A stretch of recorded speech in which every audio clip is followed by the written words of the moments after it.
This is my paddle boat I made. It's a steam engine paddle boat. There's two things coming out the back. It's copper. It's a 1/4-inch soft copper. And in the inside, there's candles that light up the thing and make it move. I just lit them up, so it takes a while. But yeah, I got the float. It's pretty cool. Got some railings on there. Thing. Side view. Smokestacks. The paddle wheel. All this made by hand. You can see in the inside.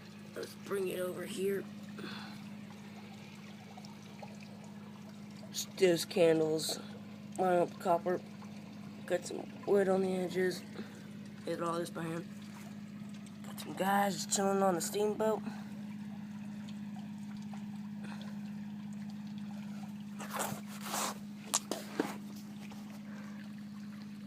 But yeah, it's pretty cool. Alright, thanks for watching. Subscribe, like, and please follow us. I'll see you guys later for more.